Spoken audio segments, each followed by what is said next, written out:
Hi, Science Story here. Today, I'm going to explain a German-American psychological thriller mystery film called Flight Plan. Spoilers ahead. Watch out and take care. It is a tough night for Kyle Pratt. Kyle is an American aircraft engineer recently widowed by the death of her husband in Berlin. She has to take her husband's body on a flight to the US with her 4-year-old daughter, Julia, to help her with her anxiety.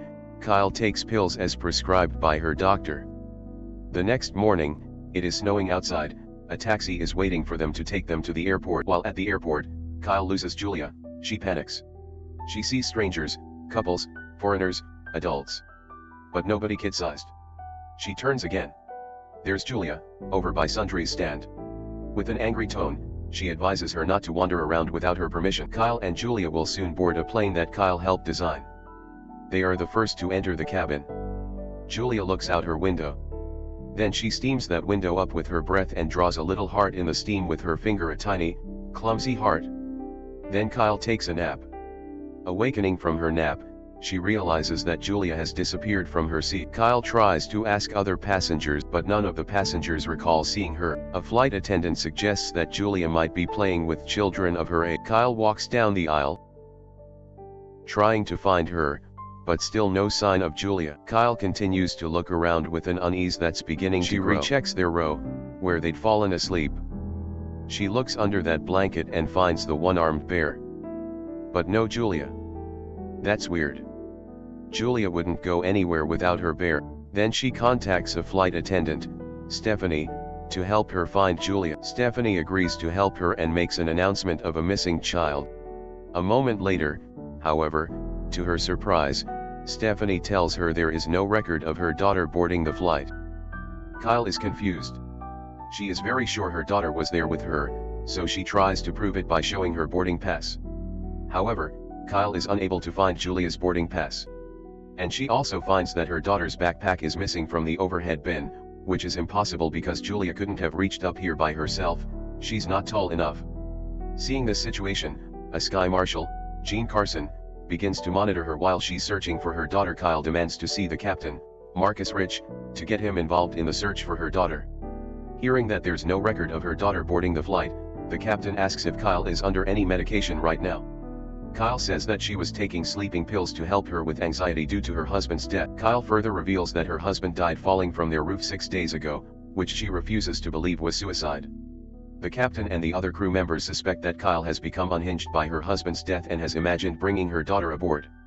Kyle insists on looking for Julia from nose to tail. Captain Rich reluctantly agrees and orders the crew members to do a thorough search. The lights in the cabin are turned on. An announcement is made to all passengers not to leave their seats.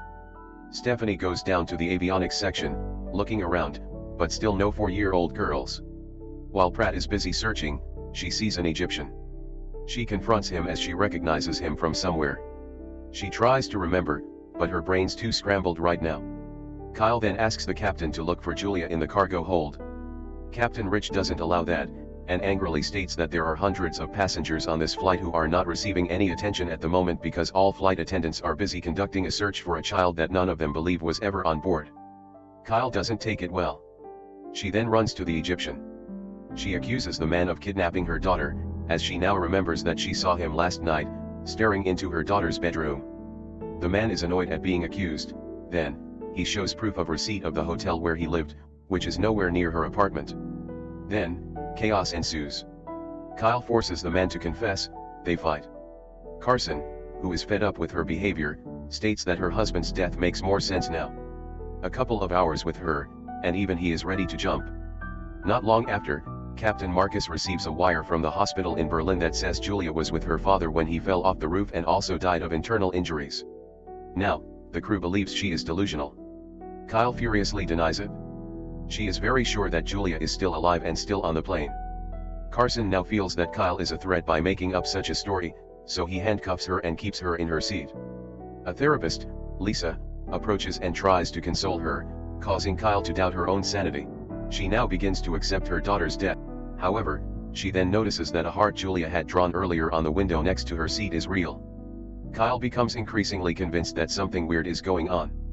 She then convinces the therapist to let her use the bathroom. Instead of doing so, she climbs into the upper compartment and sabotages the aircraft's electronics, deploying the oxygen masks and interrupting lighting. All passengers and crew start to panic, but Carson realizes that Kyle is the one behind this. She uses the chaos to take a dumbwaiter to the lower freight deck. She finds her husband's casket there. She unlocks David's casket, suspecting Julia is inside, but finds only her husband's body. And nothing else.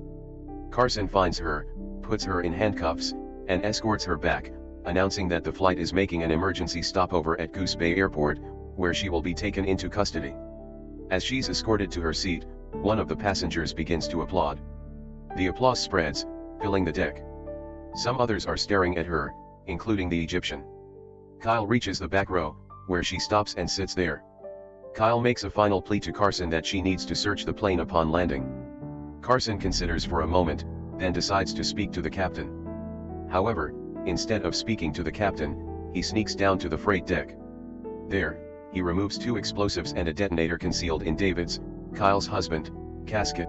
He then climbs down to the avionics section and attaches the explosives to the side of the platform, revealing Julia, who is sleeping. At this point, it is revealed that Carson has been the mastermind behind all of this. Carson and Stephanie have conspired to hijack the aircraft for a $50 million ransom and frame Kyle due to her knowledge of the plane. They abducted Julia to force Kyle to unlock the casket where he placed the explosives and detonator. Carson tells the captain that Kyle is a hijacker and threatens to blow up the aircraft unless the airline transfers $50 million into a bank account. Carson then tells an unnerved Stephanie that he intends to blow up the plane, killing the unconscious Julia, and leave Kyle dead with the detonator in her hand.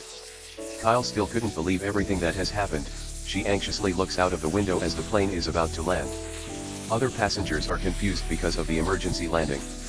After landing, the passengers exit the aircraft.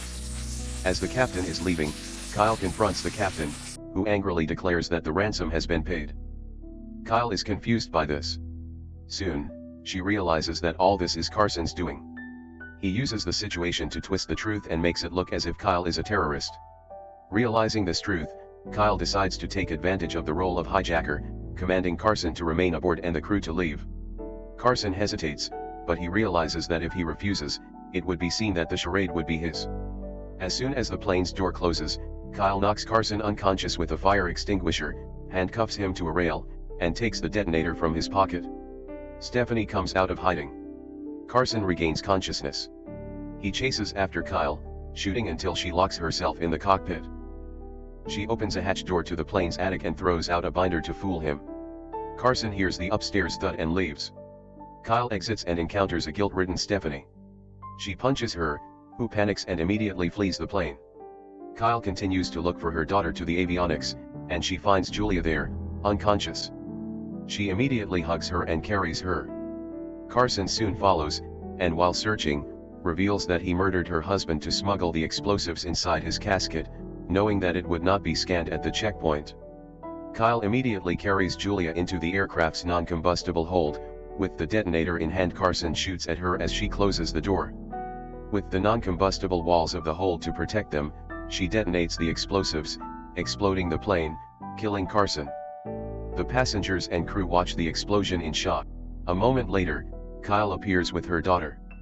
As Kyle carries her daughter out onto the tarmac, all the passengers are shocked upon realizing that she had been telling the truth the whole time. The next morning, at the airport terminal, Captain Rich approaches and apologizes to Kyle for his skepticism. Stephanie is led away by the FBI in handcuffs, wherein an agent informs them that the Berlin mortuary director has also been arrested. Kyle carries Julia through the crowd of passengers who realize the truth. All are stunned and somewhat guilt-ridden for not believing her. Before loading her daughter into a van to take them away, Julia wakes up and sleepily asks, "Are we there yet?" as they get ready to leave. The final scene shows the Egyptian passenger helping to pick up her bag as an act of respect and forgiveness. That's the ending of the movie Flight Plan. Subscribe for more videos like this, turn on notifications, and leave a like to help the channel out. Thank you for watching.